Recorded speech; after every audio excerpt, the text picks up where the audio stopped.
Is Chip and Dale Rescue Rangers better than Who Framed Roger Rabbit? That is the question we're going to answer today in this non-spoiler but also spoiler review. We're gonna start out by doing the non-spoiler version, and then we'll do the spoilers because it's kind of hard to talk about this film without spoiling things. You were mentioning that the trailers very purposefully didn't show much at all.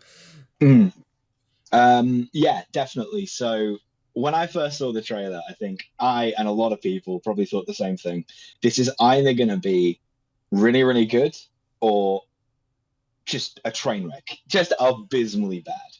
The reality is the trailer doesn't show many of the sort of bigger whoa crossover moments and references. Which again, we won't be spoiling for the first part of this discussion, but it's worth noting that the trailer feels like it gives away a lot when you're watching it, but there's more than is to be seen. You didn't see the trailer before we watched it, did you? I saw a tiny bit of the trailer, but not the full thing. Like, I knew about certain characters, which the trailer did reveal. I don't even want to like necessarily say who, because like okay, but but it's it spoiled. I know what it spoiled and what it didn't, and there is a lot that it really didn't, and that's amazing. Yeah, for sure. So yeah, it's basically like general plot, like in the most broader sense, is Chip and Dale haven't talked for a while, and then the Rescue Rangers show got cancelled or just ended naturally or whatever. And they want to hopefully maybe one day they'll bring it back, maybe in a film scenario or something. Who knows? Maybe. But that's the idea. And Chip is played by John Mulaney, and Dale is played by Andy Samberg. They are not pitch shifted, so they don't. They sound, just normal. Just how they sound. Yeah. Yeah. I mean, what if? Hear me out. What if they did hire someone who genuinely actually just talks like this all the time? What if someone actually is like that out there, and they hired them? I would be okay with that. I can't even think of any actors who have that voice. The thing is, I can get why they didn't for the whole film, but it also one of the criticisms I saw a lot before the film came out was people saying, if you're going to change the chipmunk voices because the high squeaky voices is annoying, maybe don't make a movie about people with annoying voices in the first place. I don't mind the fact that like it's explained in the trailer and in the film briefly that the voice they can still do it. Yeah. They do it briefly with each other outside of a show environment. Yeah. So it in the context of the film, Chip and Dale are actors. Yeah. Essentially. And it's good. It works well. It works really well for what they're doing with Chip and Dale. The fact that they're actors works good. I like. Yeah, definitely. It's interesting because like so you didn't watch Chip and Dale as a kid, did you? I didn't watch the series. I knew the theme song, as I think most people did, because it's a banger. Yeah, you sang it about 15 times throughout the film. That makes sense. Sounds about right. Only the chorus though, because this is it. But no, I don't have a massive like connection to the characters or the source material in particular. So that's probably relevant to the conversation. It's I liked. Let me change that. I thought the direction they went in with Chip and Dale just being essentially actors, and they're still doing like press junkets and public appearances at events. I think that works. That's not bad. I don't really see the point of the whole like personal conflict basically lasting the entire film. I feel like that gets pretty wrapped up and then gets opened again, seemingly for no reason. I think the important thing about this movie is that I wasn't coming in for Chip and Dale. I was coming in for a human being plus cartoon character hybrid detective film, like Roger Rabbit. Obviously, expecting some laughs and some haha funny reference, but I was expecting that more than a good Chip and Dale story, whatever that means. Yeah. And for the most part, it does that. It delivers. Yeah. It's a pretty decent detective movie in terms of there's a very clear threat. It's not like they're being killed or murdered or anything like that. Like, obviously it's a murder mystery in Roger Rabbit. This is more Toons go missing. That's in the trailer, but I'm not going to explain why they go missing. The reveal as to what they're doing with them when they get kidnapped. And the thing is, it's early on as well. It's, I'd say, for 15 minutes. I'd say probably about 15-20 minutes. You know why they're going missing. You know what's happening to them. Like, genuinely, and it got a genuine laugh out of both of us. Not even a laugh. We were genuinely like, "Wait, what? What is happening?" Like, it really surprised us. It was great, and like, I think like to mention like the crossover thing. Like, we're not gonna say. Well, in the spoiler section, we'll dive into it more. But, like, we're not going to say right now what is crossover and why and how. But, like, to give you, like, I don't think this is a spoiler. The first, like, as with any Disney film, it starts with the pan to the Disney castle, and, like, the thing goes over, and it says, Walt Disney, but instead, like, a lightning bolt, like, shoots the castle, and it turns into Elsa's palace, the palace in Agrabah, the Mulan temple. The temple in Mulan. And I think it was Beast's castle, but I wasn't 100% sure. It looked just quite like a generic castle, so I think it was generally that one. But it was just like, whoa, what? Like, I wasn't expecting it in the first, 10 seconds to be like, oh, that, okay. I mean, who nowadays, when they're watching a film, pays special attention to the fucking, like, the logos before the film? It was a nice way to say, like, to do something a little bit different and grab some attention. And as you say, it got a bit of a ooh from us, because we were both a bit like, okay. Yeah, and the thing is, there are a lot of references in this film. Like, I mean, I don't know how many. I'm 100% certain we missed hundreds of them. For sure. I don't scattered. Like, it is amazing. Like, there were a couple of times we paused and went back. We're like, no, I'm sure I saw that. Let me see that again.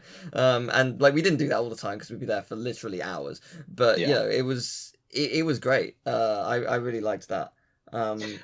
I'll say, to give like a spoiler-free hint as to the caliber of different references that are in this movie, that it feels like finally Disney are using their like disgusting levels of like money and power to leverage as many possible references as they can. Into this movie. I feel like that's not a spoiler, because even just saying that, you won't expect some of the things that you're going to see in this movie. And I like that. I like that Disney are actually putting, as I say, the comical amounts of wealth they have towards a better film. You know, a lot of the references add to the world building, or they get a laugh out of them. And some characters who you expect to be one-off references, you know, appear multiple times. I'm not kidding when I say that one of the characters that we both thought was basically in there for a joke, like as just a quick joke, is a recurring character. The hero we actually deserve. Like, I was not expecting it. Essentially saves the fucking day. Yeah. Insane. Yeah, it was insane. Great. And that's what you want from a movie like this, with all these sort of references and different worlds colliding and stuff, is that you want it to be interesting, you want it to be fun, and you don't want it to be predictable. Yeah. And this movie, in terms of that, definitely wasn't predictable. And I think also, like, it also really handled the world building of combining the two, like the real life and the cartoon, really well. Like, you like, there was a bit very early on where, like, you see... I don't remember. I think it was just people watching a classic black and white film, and it was just an animated character in it. And it was like, oh man, that's actually cool. They just like retroactively added a new character to a film we know, just because, you know, like in their world or in our world that now exists. And I kind of like that. See, that's the thing. That's interesting, because that was something that I was a little bit like, it's a nice addition, but I preferred the way that Roger Rabbit felt like, Mm. no, this is exactly as our world is, just if Okay. cartoons were real. Whereas this is like almost like another. Well, it technically still is. They just added a cartoon to a film. No, of course, Uh, for sure, but Like I think they're handled basically the same world. They just arguably went further. no, yeah, for sure. I could I buy don't that, know. and I can I don't certainly know. see that interpretation. It's one of those things where Yeah. you'll read different into different things. Yeah. I'll also just preface that when I say that it's it's good in that it's unpredictable, that's specifically about the kidnapping story Yeah. and the references. The Chip and Dale like character arcs are incredibly predictable. Mm. I think. I saw the reveal coming. I don't know if that's just because I watched too many movies, but I sort of sussed one of the reveals, only one, granted, but a big one. Mm.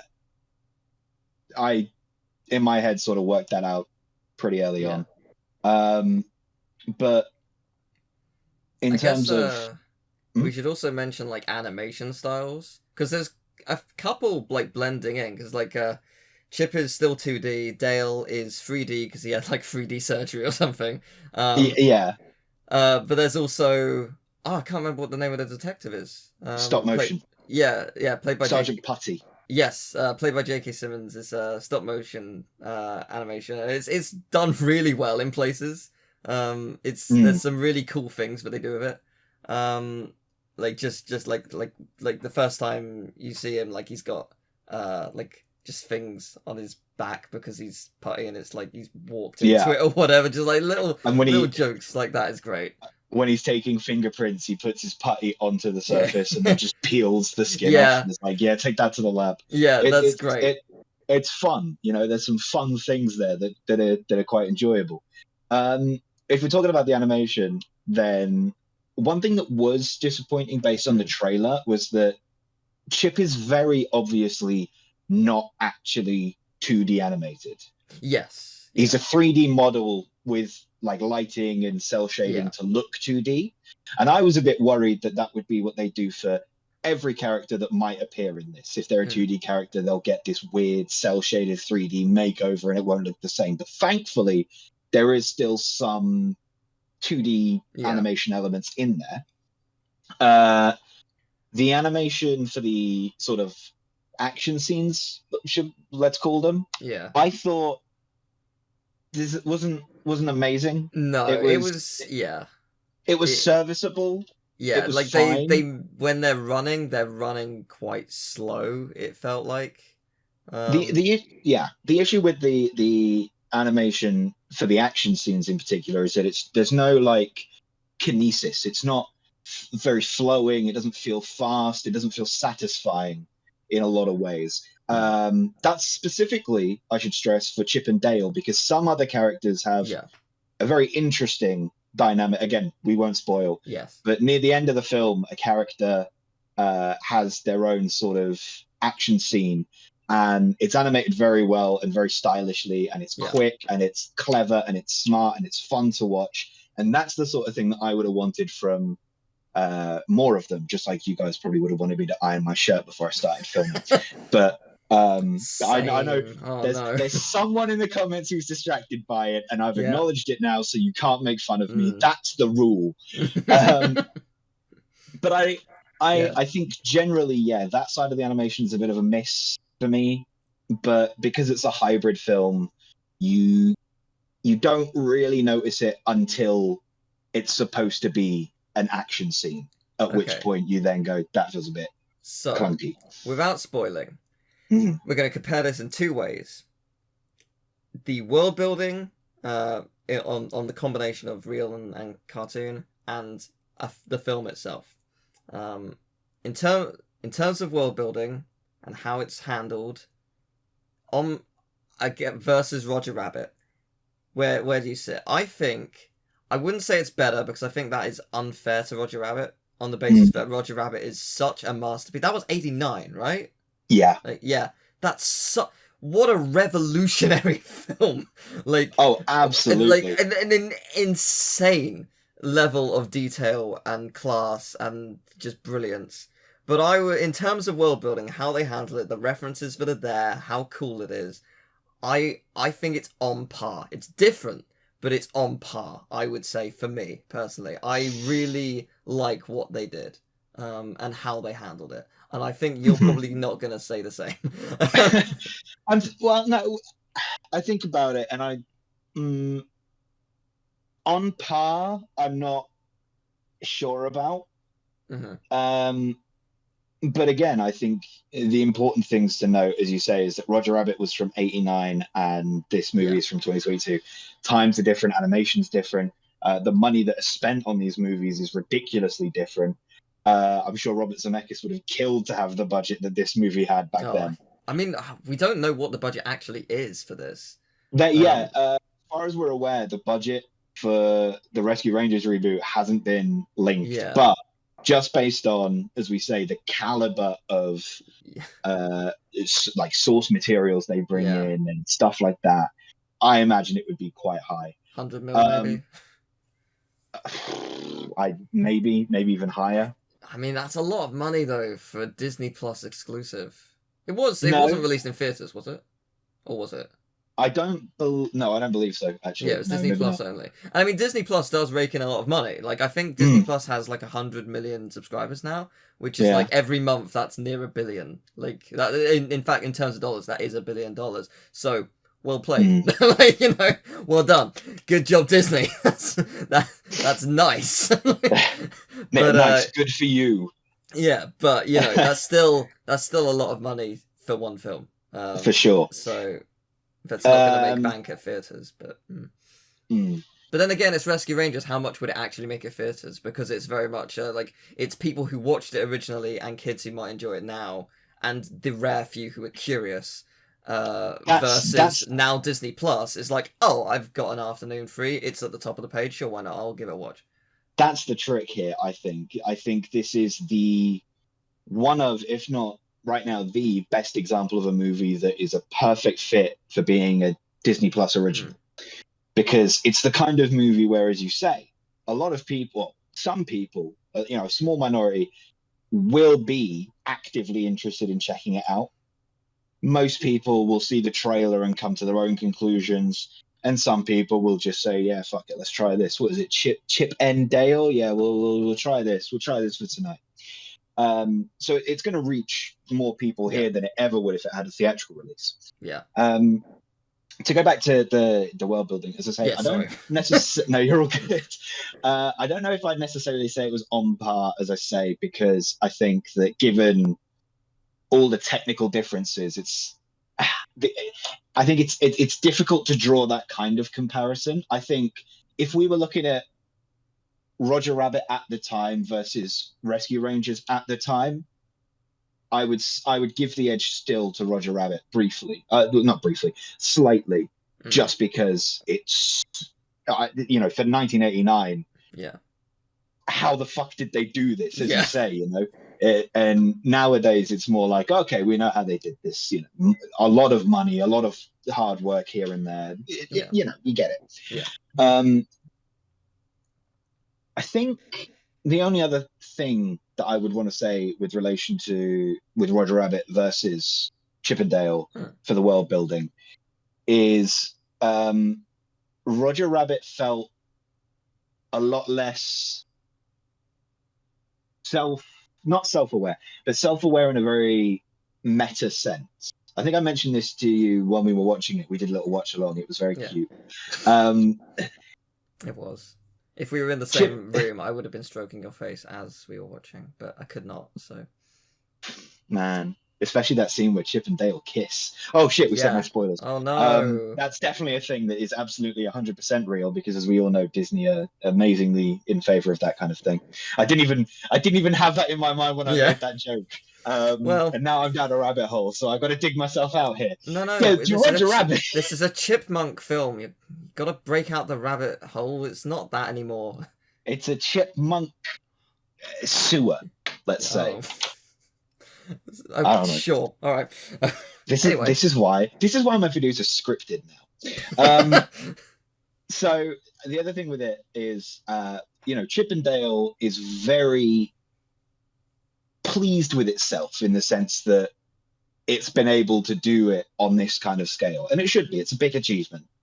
But it seems very, very keen to have you guys, the viewer, acknowledge it as well. Go, oh man, that's so cool how they did all this. And we did, because it is cool.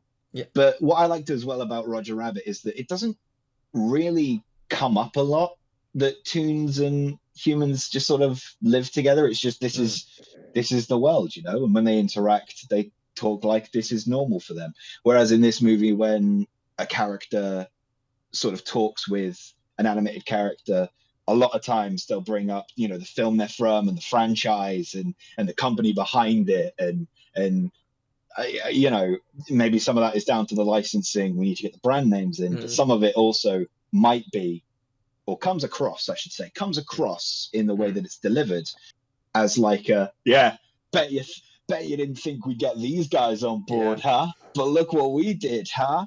You impressed? And it's like, well, yes, I'm impressed. Yeah.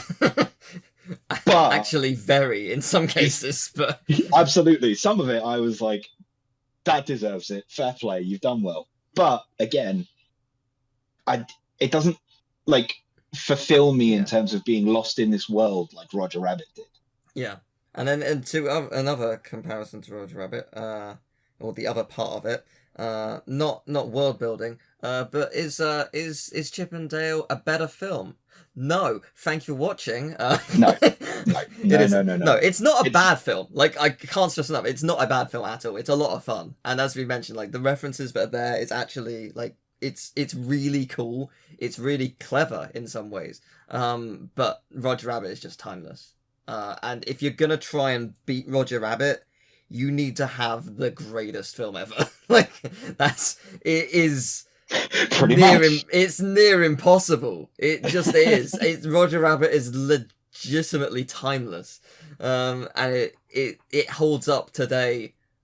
You could show this to someone who's never seen it and be like, oh, did this come out last year? Like, no, it did not. Like, you know, like, okay, maybe you could be like, okay, no, obviously not, because it's a bit grainy here and there. Well, no, like you could say, yeah, you know, the 4K Blu-ray remaster probably looks as best as it's ever looked. I don't know, I don't own it. But if you showed it to them and just said, yeah, here's a movie that's set in 1989. Yeah. I think a decent amount of general audiences who have no familiarity with Roger Rabbit would believe it was a recent movie. Yeah. As you say, you know, it's especially kids, like, because they wouldn't know. 100%. Definitely, because it's so classic, and as you say, it's timeless. You know, it doesn't feel dated. A lot of the jokes they make in the character, in like the cartoon logic sense, still perfectly hold up today, you know. And they do similar jokes in Chip and Dale. There's a joke in particular, it's slightly differently, but there's a joke in particular about Roger Rabbit where he's trying to get the right things floating around his head when he gets hit by something. And they do a similar joke at that cartoon logic. Again, no spoilers as to the context or anything like that, but it feels more timeless when Roger Rabbit does it, because the whole like being bumped on the head and seeing stars or birds or whatever it is something that is just ingrained in cartoon logic. Not even cartoon logic, just visual comedy logic. But I've got to ask the ultimate question. Do you think Chip and Dale is better than Space Jam 2? It's a tough one. It's not a tough one, because is it not? It's not a tough one for me. It's not a tough one for me because Chip and Dale Rescue Rangers is decent. Space Jam 2 is shit. But it's so annoying, because like I wanted to like Space Jam 2, and there are parts of it I like. When they reference Looney Tunes cartoons, it's so cool, because they're digging into references of some cartoons that people haven't seen in decades. Like, oh man, I know exactly what that is. And then the rest of it is not good. Well, no, like for sure. I'm glad you brought it up, actually, because I did want to mention this. I've been quite critical in the past about what I consider to be reference cinema, where it's like references in place of a film. Chip and Dale is a film. If you took all the cartoon antics out, if you took all the references, the world building, all of that out, and just made it about the Chip and Dale characters and the human characters, it would still work as a film. Mm. It wouldn't be good necessarily, because I think a lot of what makes it is the world building, but it would still function as a film from beginning, middle, and end. It's got a story, generic though it is, all that kind of stuff. What makes it is the references to world building, the nuances to the overarching story of the abduction and the mystery. If you take all the references out of Space Jam 2, you're left with maybe 20 minutes of LeBron James being an asshole father to his kid, because he's like, why don't you play baseball like I did? And then that's it, that's it. Well, he gets sucked into the algorithm, which is how they make the movies that they make, basically admitting that these aren't even movies, these are products that can be just churned out by some computer. And outside of that, there's nothing to Space Jam 2 in particular, I should stress. Space Jam 1 is the same. It has a story. It's not as good without the characters, but it has its own and it plot. is, to be fair, Space Jam 1 is pretty good. Like, it's memey in places, but I actually really like it. Like, I mean, I grew up with it as well. Well, that's the thing. I grew up with it as well. I haven't watched it in ages, but one thing that I still have to stress, absolutely fucking... the jewel in the original Space Jam's crown is the soundtrack. Oh, yeah. 100%. Oh my god. If you changed the soundtrack but kept everything else in the movie the same, it would probably be considered really bad. Yeah, probably. The soundtrack is just so iconic. But absolutely. To its credit, like it did a lot of really impressive stuff. Like, it's still like that was 97, I think. Like, that's still really impressive. Like, to be able to do that. Michael Jordan's performance isn't the greatest. But it's better than LeBron James's. I'm going to say that. But I'll die on that hill. To be fair, he is performing to like literally nothing at times, which is really hard regardless of who you are. Like, absolutely, that is incredibly difficult. Like, and he does nail it at points. Fair play. Like I guess any scene where they're playing basketball, there's literally no one. It's all cartoon. Like, there's no one there. Like, well done. Like, I'm super glad you brought this up because it is a crucial point. Michael Jordan gets a lot of shit for his admittedly bad performance in Space Jam, but it's really hard to act with nothing, with no cues, with nothing there, And that's relevant to Chip and Dale because there's a character in the movie who I feel does not give a very good performance.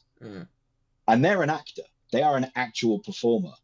But it's the performing with nothing and having to trust that something is going to be there when you see the final cut. Yeah. That I think throws a lot of actors, and it's something that Roger Rabbit didn't really suffer from. Bob Hoskins commits so much that you genuinely believe that he thinks there's a rabbit handcuffed to him. It requires a certain level of not just faith in the other guys, but a sense of just, I'm going to trust the process. I know I'm a great actor, and I trust that these guys are going to kill it. And that's what Bob Hoskins did, because he is, and it was fantastic.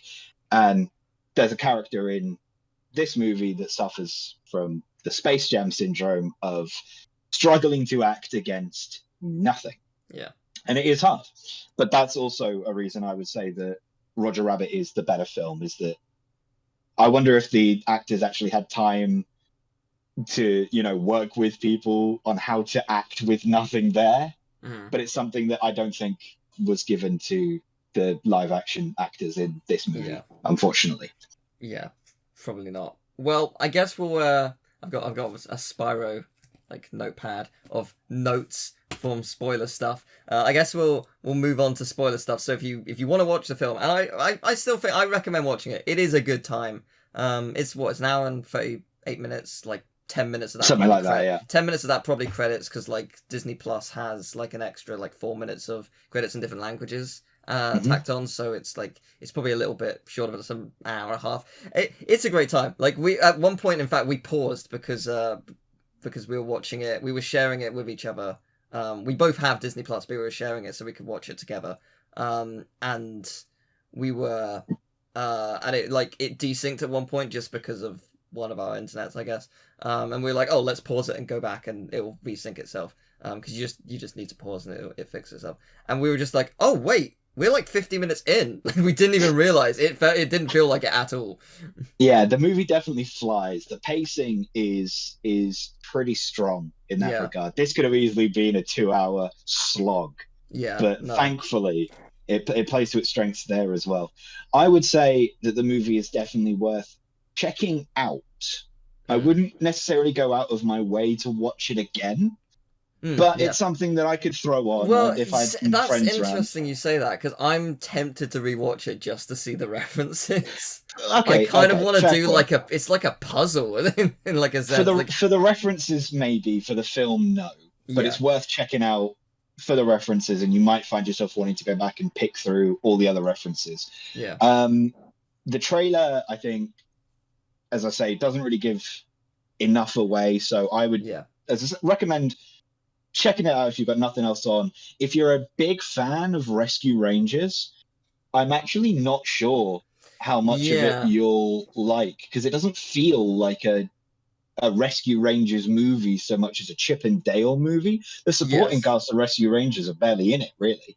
Yeah, they do show up though, which is nice. They do, which is nice. It's cool. It's good to see everybody, but it's definitely more of a Chip and Dale film than a Rescue Rangers film. So if you're going into it expecting that, you'll probably be disappointed. If you're going into it expecting a fun, Roger Rabbit, but not as good, fun time with some funny references, you'll get a kick out of this movie. That's probably the best way to say it. I don't think it's great, but I got a kick out of it. It's fine. It's good. So, it's okay. Yeah. So now I guess we'll start talking about spoilers. But hopefully, if you leave now, hopefully you've enjoyed the video. If you do, I'd very much appreciate if you leave a like and subscribe, because trying to get to 100,000 subscribers, we're getting there. Also, Lewis's channel is in the description. He makes amazing scripted videos about a bunch of different subjects, and it's awesome. I love your content. It is a pleasure to see each time. It's a pleasure to have you in my content, basically, every time. Yes, I played Brad Pitt recently. It's true. I guess you'll have to check it out to find out why. Yeah, you will. So yes, please do subscribe. But let's talk about spoilers. We'll 5, 4, 3, 2, 1. You've been warned. Okay, so Gadget fucking fucks. Ugly Sonic, bro. Oh, Ugly Sonic. Also, Gadget fucks. Gadget and Zipper fucks. They have 42 kids. They have 42 kids. That feels so weird. It just. Also, Ugly Sonic, sure. I was not planning for there to be interspecies relationships in this movie, but that's nice, Yeah. That's one, yeah. The big. But no, Ugly Sonic, you're right. Ugly Sonic being a member of the FBI. So, when we said earlier in the video that you won't believe the shit we're talking about, this right now sounds like a joke. No, right? What we're saying sounds like something we planned before we started recording. Ugly Sonic, as in the version of Sonic from Sonic the Hedgehog before they redesigned him, is a reoccurring character in this movie who is in the FBI. You say it sounds like a thing we wrote. We couldn't write that even if we tried. Who wrote that? Who thought, okay, and Paramount allowed this? Paramount also allows absolute chads. The Nickelodeon shows to be portrayed as being murderous. Some sort of comment about Paw Patrol attacking a detective looking for a missing Peppa Pig. It's fucking crazy. Yeah, that was great. That was amazing. There was so much throughout this. I've got a bunch of there's a bit early on Chip's walk into his home and he's got AirPods and they're just huge because he's tiny, and he takes off and you hear just screaming metal. It's so good. That There are was good. some really great jokes in this film. Like, and the thing is, we couldn't mention them, like, because they're too good. You need to experience them. Like, if you're watching this bit, you're either never going to watch it, or you've seen it and you want to hear what we think. You know? Yeah. It's tough to like sing the praises of the parts of this film that really work, because they're the kind of things that are best experienced when you don't know they're coming. Yeah, and like the Hollywood Walk, there was Chun-Li, there was Squidward. Yeah, they all have stars on the Walk of Fame. Yeah, it was pretty good. Okay, so I guess we should talk about, bootleg characters. Yeah, okay. I mean, that honestly, I did not ever see that coming. It's such a clever idea. Just like characters get kidnapped, they get changed, and the bootleg characters that exist in the real world are the original characters. Amazing. Like, it's absolutely, genuinely, whoever on the writing staff came up with that being the idea as to why they're kidnapped deserves a raise. It's genius. It was genuinely a very, very smart way of doing it. And when it first happened, the first character we see it happen to is Flounder from Little Mermaid, who ends up starring in a bootleg version called like The Magic Fish Girl or something. Yeah, I can't remember what it was. And he's got like a fucked up design that looks a little bit like him. And it's like, dude, we sell DVDs like this in the shop I work at. This is amazing. It's such a great diss. It's so good.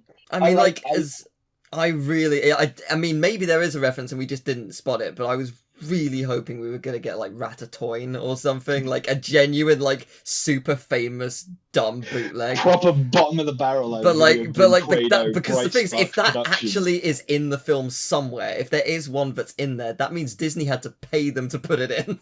And that, more than anything, is all I want. But I doubt that exists. This is exactly what I was saying when I said they're putting their huge amount of wealth to making the movie better, because these references do. A lot of references don't, but when they like contextualize the references like this, which frustratingly we couldn't say before the spoiler thing, it all turns out a lot better, and that was really good.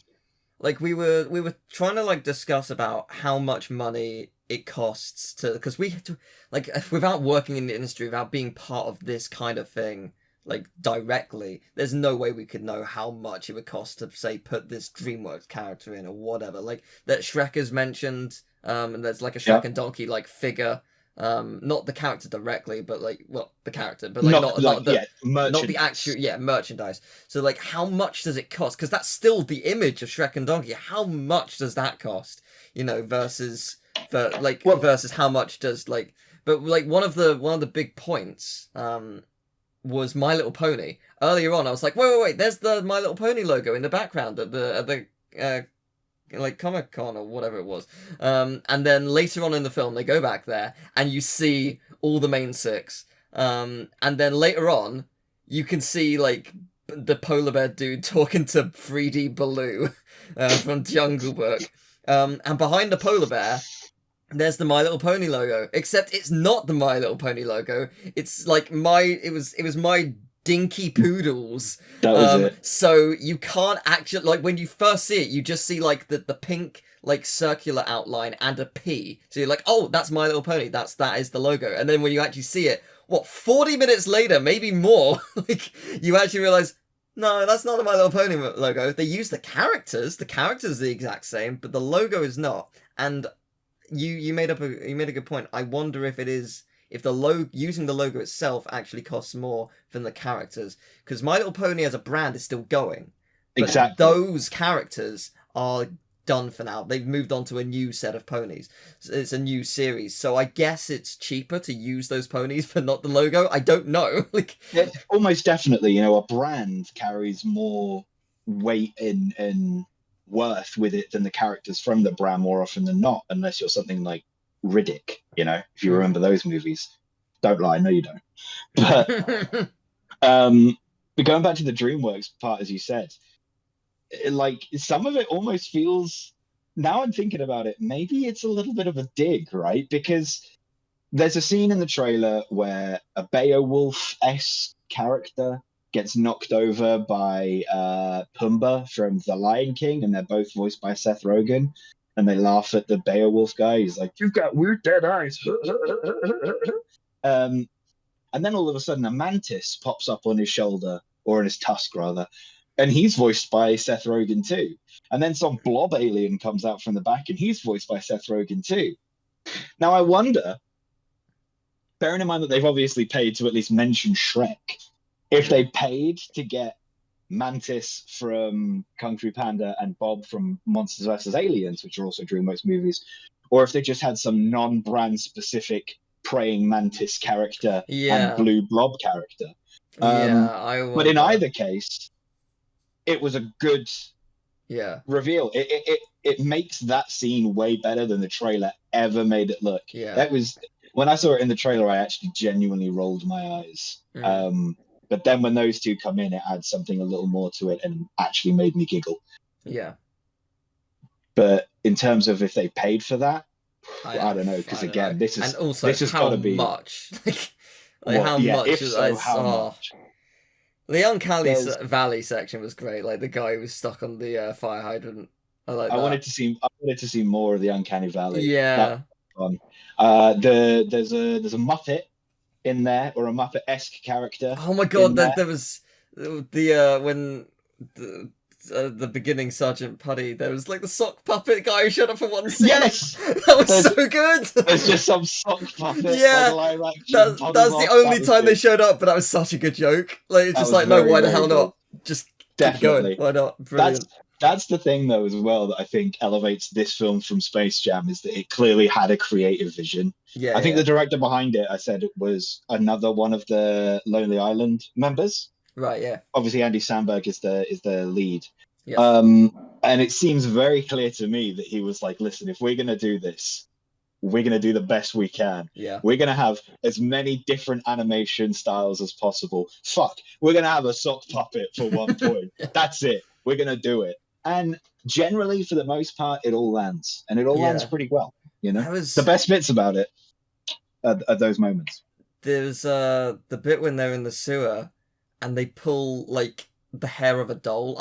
The thing is, was it a doll or was it the actual person who had been changed? Okay, right, because it was like, it was Rapunzel's hair. You don't realize it's Rapunzel's hair at first, but it's just like nondescript hair, and it keeps getting longer, and it shows Rapunzel, and then Rapunzel's head comes off. Like, oh no, like, oh god, I was really not expecting that. At first, I genuinely thought it was actually her who had been changed to be Bootleg. I was like, oh, they just killed Rapunzel. Oh my god. But no, apparently not. They wouldn't do that. Wouldn't they? I mean, well, maybe. But they had like, so they had the section where they went like into like the machine, and it shows them in their different forms, like in different, like there's anime and cute and chibi, and like a Rick and Morty version. They did Rick and Morty better than Space Jam 2. They did a Simpsons, and at the end they got like at the end of that they got the wall of just like items of like different characters. So there was a Pink Panther mask like that I noticed. There's like 100 there we didn't pause. So like so there was that. But the ones that stood out to me, a Pink Panther mask, that's great. I love Pink Panther. Jimmy Neutron hair is amazing, and Sora's hair. Oh my god, Sora's a bootleg now. I want to play the bootleg Sora game. What's it going to be called? Like area arteries instead of Kingdom Hearts, something like that. I was just going to think like nondescript boy travels to bootleg worlds from not Disney shows or something like. Just he gets to go to Ratatouille Land. Yeah, make it happen. You should have heard my man squee when he saw that. It was amazing. It was great. Seriously. I've still got the audio. Sorry, back it up. That was fucking Sora's hair. That was fucking Sora's hair. That's fucking Sora. That is Sora's hair. Oh my god.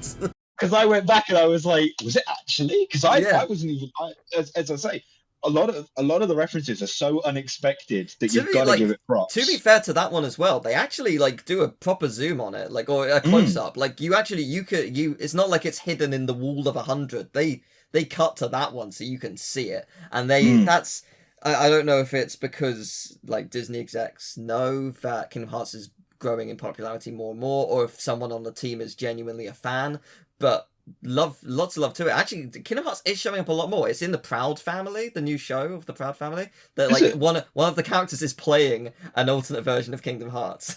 Like Hmm. they're walking in the the tutorial where they're walking up the stained glass stairs. It's that on Hmm. like a big screen, but it's not Kingdom Hearts, but it is like it's that, and it's like, oh, Kingdom that's Hearts cool. esque. Yeah, There's a Keyblade in the new Mickey Mouse shorts. Like there's a lot more references to Kingdom Hearts in Disney stuff now, and it's awesome. I'm all for it. that's Because I mean, pretty good.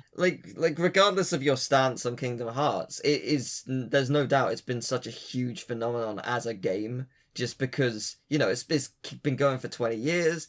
It did start like Disney and Final Fantasy. That should never work, and it does. Like, The so thing is, I think they're definitely leaning a lot into Kingdom Hearts now because that whole like idea of a connected crossover world mm, is popular now. And when you think about it, Kingdom Hearts was really like the first big franchise to do yeah, that kind of thing. I guess It so. was before Marvel even. Yeah, I guess so. Marvel started, I guess, 2008. So yeah, Yeah, so like it makes sense that they kind of want to show respect to the OGs. yeah. I um what was the other thing I wanted to Oh yeah. Uh I'll leave it up to you if you want to reveal what it was. But there's a character that shows up for the last 5 seconds Yeah, who this is a spoiler talk. this is spoiled, but I will quote them. We want Darkwing. We want Darkwing. We want Dark. Darkwing Yes, Duck makes an appearance, like a begrudging like that it a wasn't proper his movie. genuine, like he's in like in his movie. He's got like his own booth at the Comic-Con convention or whatever the place is, and he's saying like, no, we don't want a Chip and Dale Rescue Rangers movie. No one cares. We all want Darkwing Duck. This is my movie now. We want Darkwing. He's got loads of posters and stuff. And the thing is, that's so in character, so on brand, so egotistical, and he's right. Like we do. It's great because Darkwing Duck has shown up in the new DuckTales reboot, and actually, it's like the first time he showed up, it was such a big no. He shows up in a cameo in the first series, and like that, like as in Huey, Dewey, and Louie are watching Darkwing Duck, so like you see Darkwing just fighting characters from the official show, but like it like pans out and they're just watching it. It's like, oh, okay, that's pretty cool. Like that in this universe, Darkwing Duck's a show. But then in the second series, and I guess this is spoilers for DuckTales, but DuckTales is finished now, and also it's not that big of a spoiler. You like Darkwing Duck is an actor, and he actually is like genuinely like has like his own like he's Darkwing Duck is finished, but he's trying to like he's at like a convention of sorts. And he's trying to like sign autographs and just like be in the spotlight again. And he's trying to get new roles and stuff. And I think I can't remember the exact like beginning of it, but there's a stunt double who idolizes Darkwing Duck, watched it as a kid and loves it and stuff, and he wants to like be like Darkwing to a degree. And the original Darkwing, played by Jim Cummings, who was Darkwing originally, he ends up like going insane, wanting and craving that popularity, but he becomes Negavolt, the evil Darkwing. Not Negaduck, sorry. The evil Darkwing. And like he genuinely, like he actually becomes the evil Darkwing, like properly. Like at the end of the episode, it teases him properly, and the new guy becomes the new Darkwing. And it's like yes, and to that point in series 3, Darkwing Duck is a recurring character. He comes back and helps fight. Like it's like yes, it's amazing. It feels like they were setting up a Darkwing show, but it just DuckTales wasn't huge enough to make it happen, and now it actually might be. Because like this joke actually kind of did it. So that's pretty good. But I wrote down something, but I totally forgot about until reading it. Oh gosh, The claim okay. for Jack Skellington has been embezzling charities for years. Yeah. Jack So Skellington has good. his own charity, which he has been allegedly. Well, the charity embezzling is funds the presumably Christmas, like Christmas Town is the charity, some sort of presumably. yeah, some sort of Oh, insane. Big so ups to good, that. so funny. It's such a good throwaway line, but it literally lasts like, I don't know, 5 seconds, and it's one of the best lines of the film.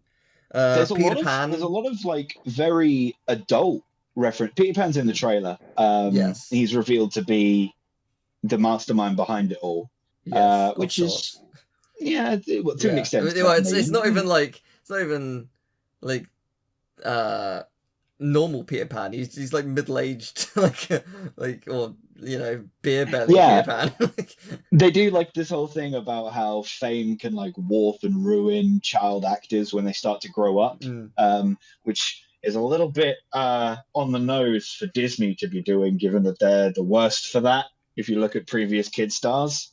Yeah. But I was surprised at how many like very un-Disney things got direct references and appearances. Randy Marsh from South Park, for example, and Senator Butthead from Beavis and Butthead both make clear appearances on screen. I'm baffled by some of it, to be honest. What did Peter Pan say to one of the Lost Boys? Like, he meets one of the Lost Boys at the convention, and he's like, says like, you're gonna die soon or something. The Lost Boy sees him and goes, "Oh, Peter Pan, you got old." And he goes, "Yeah, well, death comes for us all eventually, kid." And I'm like, "Oh, okay, great." And when Peter Pan is like going through the bootleg item, there's a bottle of dip from Roger Rabbit. From Roger Rabbit. Nice Roger Rabbit himself actually makes an appearance. Yes, Roger Rabbit did. Monty, like, it's teased, or like it's like at the beginning Monty got taken, like, and like that's the whole like crux behind them going on the adventure. Monty's gone, and like it was like, and you see his mustache, and we were both like, it's not gonna be his actual mustache. And no, it is. He's Dumbo now. Like, Monty's Dumbo. That's just how it is. That was a thing. That was such a clever section. Like, there was like a wall of like characters who had been changed. So Syndrome is now like Syndrome from The Incredibles is now like Krusty the Clown Syndrome. No, it's Sideshow Bob. He had the Sideshow Bob. Sideshow Bob. But next to that, there was one of the Tweedledum or Tweedledee, and like it had an arrow to one of the mice. I can't remember which. I think it's one of the mice from Cinderella. Or it was either that or Sleeping Beauty. Maybe it's from one of Disney's films, and it's like, because they reused the animation of those characters for those films. It's like, especially when they're on a lower budget, they trace the existing art because it saves time. You don't have it's quicker. You don't, etc. And it's basically saying, no, that's bootleg. Like, that's so good. That's so good. Like, what a genius little nod to that kind of thing. That's amazing. So like that means that like in the dance in Aristocats, they're now the characters from Robin Hood. Like, Yes. So good. Bootleg. Although to call Robin Hood a bootleg, I would be offended, because Robin. That is genuinely my favorite iteration of Robin Hood. I love that. I love that film so much. Yeah, I love so that. Good. I love that shit. So good. There was another there was a bunch of stuff. Like, there was loads of references. Like, there was someone dressed as Ash Ketchum, like very clearly Ash. Like, there was like Bambi became a Pegasus. Bambi's a Pegasus now. Yes, that was it. And one of my favorite things, and like some people are gonna be like, "What are you talking about?" Snorks. There was a Snorks at the end. The character from the Snorks, which basically implies, which is a joke I've technically made, that Smurfs become bootleg Snorks. Because they're the same. I believe they were made by the same company. Snorks are basically underwater Smurfs, but they're not. And I think Snorks came after Smurfs. I'm pretty sure. And yeah, so like Smurfs was more popular. Snorks did a couple series, and it wasn't as popular, and then whatever. But yeah, the fact that there was an actual reference to the Snorks and not the Smurfs, amazing, love it. Thing is, Smurfs are like ancient.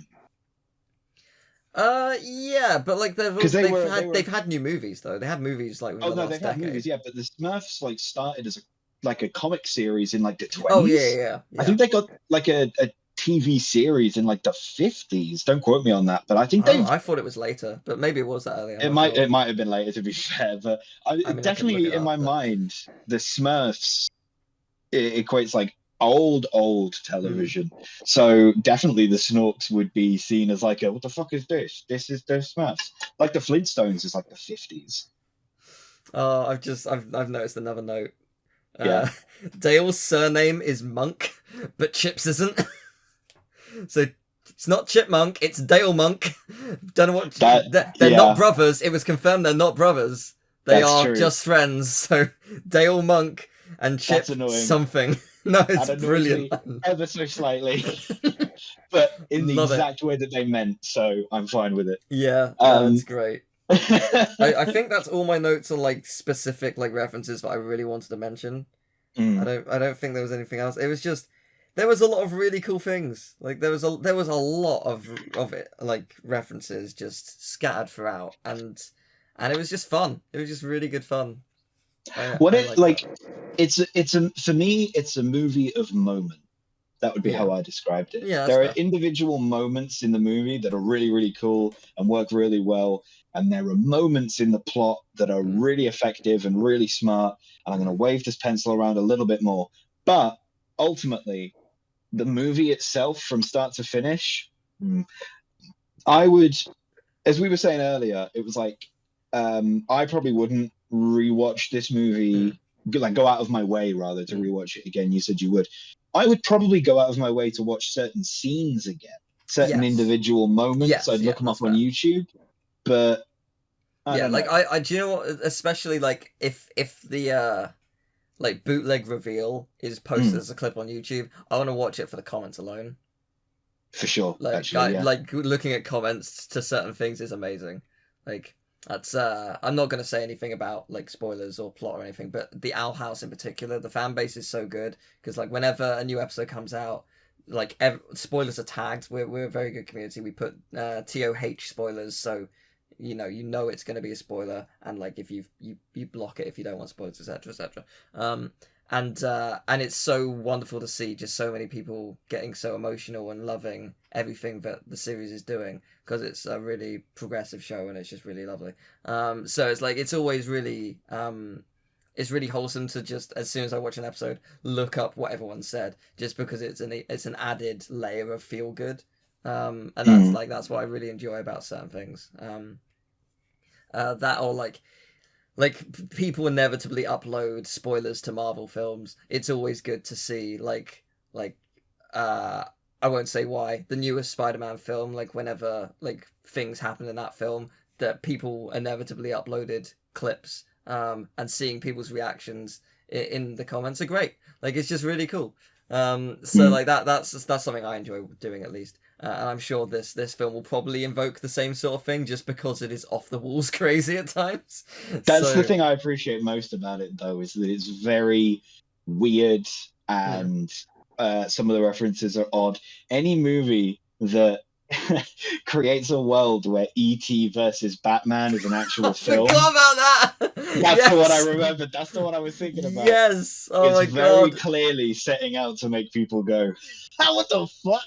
Yeah, and it did that really well. Yeah, and like, it's not even like at first it's a billboard and you're like, oh, that's awesome, and then they even show the film. They show a clip from the film in the context of very good. Oh, brilliant! I completely forgot about that. It's so dumb. It's going to be interesting to see, as you say, the internet's reception to this and the discussions online. Oh. And I think crucially, I just remember one more. You go first.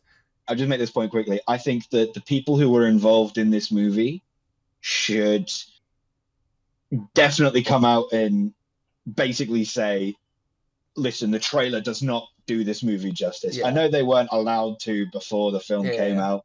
They have to make the trailer. But now it's out. Now it's released. Anyone involved with this movie, feel free to just say, listen, the trailer doesn't even show you what we want you to see. You gotta see some of it. Also, I hope that the people who made the decisions, like the collaborations and like the really clever, unique stuff, I hope that they all get to collaborate again and try and do it better. Because I would love to see it again. Like in a Darkwing Duck movie. Yes, please. That'd be good. But no, the fighting board, the billboard in the credits, where it's Yes. the fighting game billboard. It's a Smash Bros reference, but it's all the Disney Saturday cartoons. Disney afternoon. Yeah, so That's the Tailspin, Darkwing Duck, DuckTales, obviously Chip and Dale. There was Abu there because there was an Aladdin series. There was Gargoyles as well. Yeah. Really, like that's more Gargoyles, obscure I for was sure. happy to see. Yeah. Gargoyles, I was chuffed to see. Also, the credits, it was set out as Disney Plus. Like it faded out of like the top screen and then went down to like. Oh show yeah. like the other menus of Disney Plus. That was clever. I liked that. That was a nice little nod. To, marketing.